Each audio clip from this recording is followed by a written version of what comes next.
नमस्कार। Positive synergy channel में आपका फिर से स्वागत है। आज हम बात करेंगे म्यूचुअल फंड्स की। म्यूचुअल फंड्स क्या होते हैं, म्यूचुअल फंड्स कैसे काम करते हैं, म्यूचुअल फंड्स के फ़ायदे क्या होते हैं और म्यूचुअल फंड्स का चुनाव कैसे करें। म्यूचुअल फंड, जैसे कि इसके नाम से ही स्पष्ट है, म्यूचुअल मतलब बहुत सारे लोगों का मिला जुला और फंड मतलब पैसा। निवेशकों ने यह सब पैसा एक जगह लगाया है कहीं निवेश करने के लिए। हम म्यूचुअल फंड्स का मतलब सिर्फ शेयर मार्केट से समझते हैं, लेकिन ये सिर्फ शेयर मार्केट नहीं है। साथ साथ म्यूचुअल फंड्स डेब्ट में, गोल्ड में, रियल एस्टेट में, बॉन्ड्स में आदि में भी निवेश करते हैं। तो म्यूचुअल फंड एक कॉमन टर्म है जो अलग अलग असेट क्लासेस में निवेश करने के लिए होता है।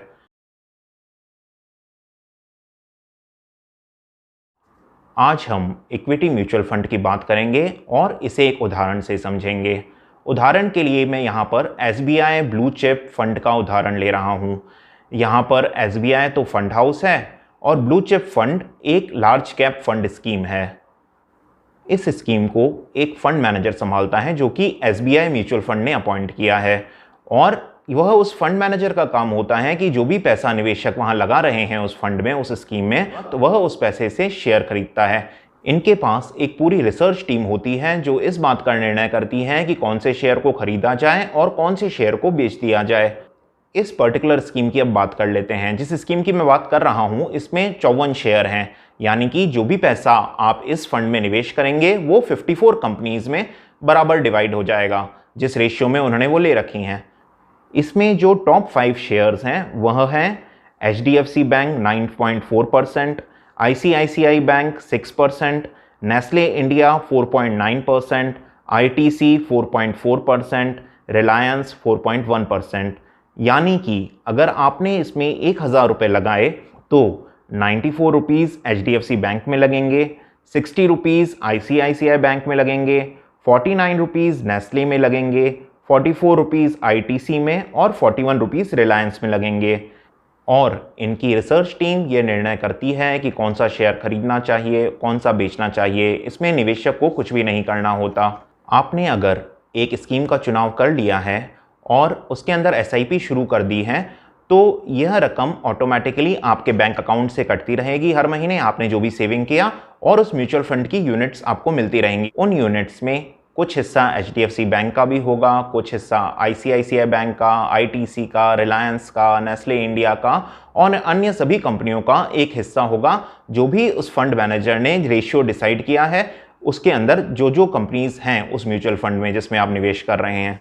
एक प्रोफेशनल मैनेजर अपनी रिसर्च टीम की मदद से शेयर्स को खरीदता और बेचता रहेगा। इसमें आपको जो भी प्रॉफिट होगा वो यूनिट की रेट बढ़ती रहेगी और उसमें जुड़ता रहेगा।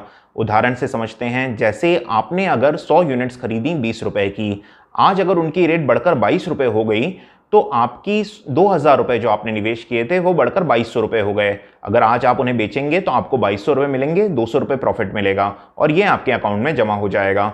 तो इस तरह से इसकी यूनिट की रेट बढ़ती या कम होती रहती है। यूनिट की रेट निकलती है एवरेज से। जो भी कंपनीज उसमें जितना जितना उस म्यूचुअल फंड ने निवेश किया है अलग अलग कंपनीज में, उनके शेयर्स जब बढ़ते कम होते रहते हैं तो इसकी जो एवरेज रेट है वो भी बढ़ती कम होती रहती है। इस तरह से ये प्रॉफिट धीरे धीरे जुड़ता रहता है और लंबे समय में ये एक अच्छा कॉर्पस बन जाता है जो आपके गोल्स को पूरा करने में आपकी मदद करता है। चलिए अब बात करते हैं म्यूचुअल फंड के फायदों की, यानी कि इसमें निवेश करने से एक आम निवेशक को क्या फ़ायदा है। सबसे पहला फ़ायदा तो है डाइवर्सिफिकेशन। इसमें आप अलग अलग असेट क्लासेस में निवेश कर सकते हैं, जिसमें इक्विटी भी हो सकता है, शेयर मार्केट भी हो सकता है, डेब्ट फंड भी हो सकता है, गोल्ड भी हो सकता है, गवर्नमेंट की सिक्योरिटीज़ भी हो सकती हैं। तो आप अलग अलग जगहों पर निवेश कर सकते हैं और अपने पोर्टफोलियो को डाइवर्सिफाई कर सकते हैं। दूसरा जो बड़ा फ़ायदा है वो यह है कि म्यूचुअल फंड्स के पास एक एक्सपीरियंस प्रोफेशनल फंड मैनेजर होता है। उनके पास एक रिसर्च टीम होती है जो मार्केट डेटा को एनालाइज करने में एक्सपर्ट होते हैं। किन शेयर्स में उनको पैसे को निवेश करना है वह उसका निर्णय लेते हैं। यह सर्विस आपको बहुत कम पैसे पे मिलती है, जिसे एक्सपेंस रेशियो कहते हैं। यह आप ज़्यादातर 1 से 2% के बीच रहता है, यानी कि अगर कोई छोटा निवेशक 1000 रुपये महीने के निवेश करता है तो उसके 10 से 20 रुपये चार्जेस लग जाते हैं और 980 से 990 रुपये शेयर्स में लग जाते हैं। छोटा निवेशक अगर फाइनेंशियल एडवाइज़र की सर्विस ले तो वह उसके लिए काफ़ी महंगी होती है, क्योंकि उसे उसकी फ़ीस भरनी होती है जो बहुत ज़्यादा होती है, इसलिए वह उसके लिए संभव नहीं होता। तो यह उसके लिए बहुत इकोनॉमिकल और अच्छा ऑप्शन है छोटे निवेशक के लिए। तीसरा मुख्य फ़ायदा यह है कि छोटा निवेशक मात्र 500 रुपये से भी म्यूचुअल फंड में एसआईपी करना शुरू कर सकता है। अगर वह चाहे तो उसकी जो भी सेविंग्स हो रही है महीने की 500 रुपये, 1000 रुपये, 2000 रुपये, उसको वो किसी अच्छे म्यूचुअल फंड में ट्रांसफ़र करता रहे, जिससे से उसको म्यूचुअल फंड की यूनिट्स मिलती रहेंगी। और म्यूचुअल फंड्स क्योंकि अलग अलग कंपनीज में पैसा लगाते हैं, इससे उसको नेस्ले में भी एक्सपोजर मिल जाएगा, रिलायंस में भी मिल जाएगा, एचडीएफसी बैंक में भी मिल जाएगा। अगर निवेशक यह चाहे कि वह खुद नेस्ले का शेयर खरीदे तो उसे एक शेयर को खरीदने के लिए 17,000 रुपये खर्च करने होंगे, जो हर व्यक्ति के लिए संभव नहीं है। इस तरह से वो नेस्ले की ग्रोथ का पार्ट नहीं बन सकता। जबकि अगर आप म्यूचुअल फंड में पैसा निवेश कर रहे हैं तो आपको थोड़ी थोड़ी यूनिट्स आपके थोड़े से पैसे में हर कंपनी जो ग्रो कर रही है, जो उस म्यूचुअल फंड का पार्ट है, आप भी उनकी ग्रोथ का पार्ट बन सकते हैं और आप उनकी ग्रोथ से पैसा कमा सकते हैं। चौथा बड़ा फ़ायदा यह है कि आपको म्यूचुअल फंड में लिक्विडिटी मिल रही है। आप जब चाहें उस पैसे को घर बैठे बैठे विड्रॉ कर सकते हैं। आपको अगर कोई इमरजेंसी आ गई या कभी पैसे की ज़रूरत पड़ गई तो आप घर बैठे बैठे उसे विड्रॉ कर लीजिए और 2 से 3 दिन में वो पैसा आपके अकाउंट में क्रेडिट हो जाएगा। तो यहाँ आपको लिक्विडिटी मिलती है जो कि प्रॉपर्टी या कुछ अन्य इन्वेस्टमेंट्स में नहीं मिलती। सही म्यूचुअल फंड का चुनाव कैसे करें, कैसे डिसाइड करें कि कौन सा म्यूचुअल फंड हमारे लिए सही है। सबसे पहले आप अपने गोल्स डिसाइड करें। ये गोल्स रिटायरमेंट प्लानिंग, बच्चों की शादी, या फिर उनकी एजुकेशन, या फिर एक घर को खरीदना, कार खरीदना, या कोई विदेश यात्रा, कुछ भी हो सकता है।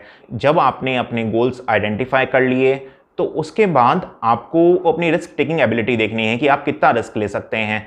आपको ये डिसाइड करना है, क्योंकि ज़्यादा रिस्क लेंगे तो ज़्यादा प्रॉफिट या फिर ज़्यादा लॉस की संभावना होगी। अगर आप रिस्क कम लेंगे तो आपका प्रॉफिट भी कम होगा, लेकिन उसमें आपके लॉस होने की संभावना भी कम होगी। ये बहुत बातों पे निर्भर करेगा, जैसे आपकी उम्र क्या है, आपके ऊपर कितने लोग निर्भर हैं, आपकी फाइनेंशियल स्थिति कैसी है। रिस्क टेकिंग एबिलिटी तय करने के बाद अब तीसरा पॉइंट आ जाता है कि टाइम। आप उस पैसे को कितने समय के लिए निवेश करना चाहते हैं, यानी कि आपका गोल अभी से कितना दूर है। अगर आपको पैसे की ज़रूरत 1-2 साल बाद होगी तो आपको अलग तरह की स्कीम्स में निवेश करना पड़ेगा, और अगर आपको 10 से 15 साल तक पैसे की ज़रूरत नहीं है तो फिर आप एक अलग तरह की स्कीम्स में निवेश कर सकते हैं। इक्विटी से जुड़ी हुई स्कीमों में तभी निवेश करना चाहिए जब आपके पास लंबा समय हो, कम से कम 7 साल, और अधिक से अधिक जितना अधिक समय आप इसमें गुजारेंगे उतना ही आपका बड़ा कॉर्पस बनेगा और उतना ही ज़्यादा फायदा आपको होने की संभावना बढ़ती जाएगी। एक बार आपने कैटेगरी डिसाइड कर ली तो उसके बाद आप स्कीम का चुनाव करिए कि आप कौन सी स्कीम में पैसा लगाना चाहते हैं।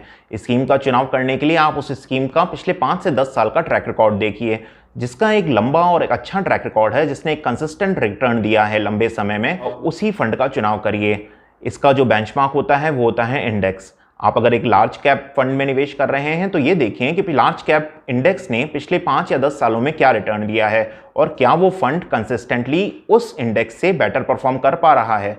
अगर हाँ तो ये एक अच्छा फंड है। दूसरी चीज़ जो आप देखेंगे वो यह देखेंगे कि उसका फंड मैनेजर कौन है।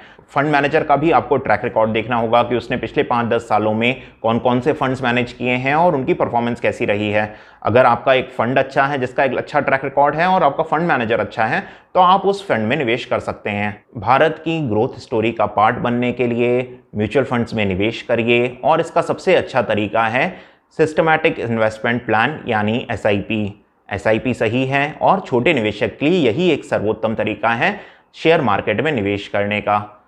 अगर आपको ये वीडियो पसंद आया हो तो इसे लाइक करें और इस चैनल को सब्सक्राइब करें। धन्यवाद।